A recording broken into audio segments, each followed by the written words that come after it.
വിഭവങ്ങളുടെ സമൃദ്ധിയാണ് ആറന്മുള വള്ളസദ്യയെ ലോക പ്രശസ്തമാക്കുന്നത്. വഞ്ചിപ്പാട്ടിന്റെ താളത്തിൽ ഇല നിറയെ വിഭവങ്ങൾ കൂട്ടിയാണ് വള്ളസദ്യ കഴിക്കുന്നത്. ആ അനുഭവം എങ്ങനെയാണെന്നുള്ളത് ഞാൻ ഇന്നലെ അറിഞ്ഞു. അത് പ്രിയപ്പെട്ട പ്രേക്ഷകർ കൂടി കണ്ടോളൂ.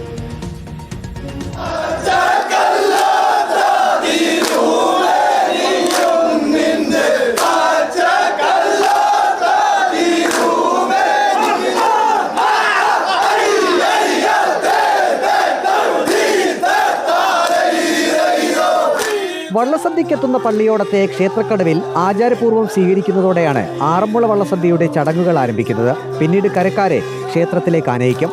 ഭക്തർ വഴിപാടായാണ് വള്ളസദ്യ സമർപ്പിക്കുന്നത്. ഹോട്ടലുകളിലൊക്കെ ദിവസവും 365 ദിവസവും സദ്യ കിട്ടുന്ന ഹോട്ടലുകളുണ്ട്. പക്ഷേ ആറന്മുള വള്ളസദ്യയുടെ വിഭവങ്ങളും വ്യത്യസ്തമാണ്. ഇവിടുത്തെ ഒരു ഫീലും വ്യത്യസ്തമാണ്. അത് ഇവിടെ വന്ന് തന്നെ കഴിക്കണം. ഇതിന് വേറെ ഒരിടത്തും അത് സാധ്യമല്ല. അത് വഴിപാട് വള്ളസദ്യയായിട്ട് നടത്തുമ്പോഴേക്കും അതിൻ്റെ ഒരു അനുഭവം എന്ന് പറയുന്നത് നമ്മുടെ വിശ്വാസത്തിന്റെ ഭാഗം കൂടിയാണ്. അതൊരു പ്രത്യേക അനുഭവം തന്നെയാണ്. അത് അനുഭവിച്ചറിയുക എന്നുള്ളതാണ്. ആറന്മുള വള്ളസദ്യ അനുഭവിച്ചറിയുക. ഉപ്പുമാങ്ങ, ചേമ്പ് ഉപ്പേരി, ചേന ഉപ്പേരി, പരിപ്പ്, പപ്പടം, സാമ്പാർ, പുളിശ്ശേരി, പച്ചമോര്, അവിയൽ, മധുരപ്പച്ചടി, പാവയ്ക്ക കിച്ചടി ഉൾപ്പെടെ 44 വിഭവങ്ങൾ ഇലയിൽ വിളമ്പും. ചൊല്ലി ചോദിക്കുമ്പോൾ ലഭിക്കുന്ന വിഭവങ്ങൾ വേറെ.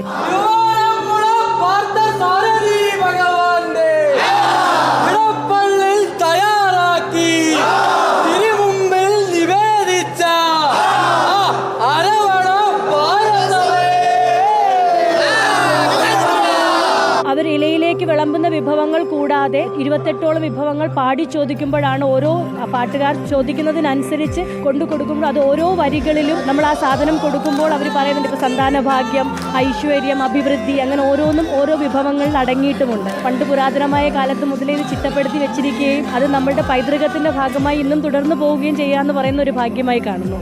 വള്ളസദ്യയ്ക്ക് ശേഷം ക്ഷേത്രത്തിന് വലം വെച്ച് വഞ്ചിപ്പാട്ട് പാടി കരക്കാർ മടങ്ങിപ്പോകുന്നതോടെയാണ് വള്ളസദ്യ ചടങ്ങുകൾ അവസാനിക്കുക.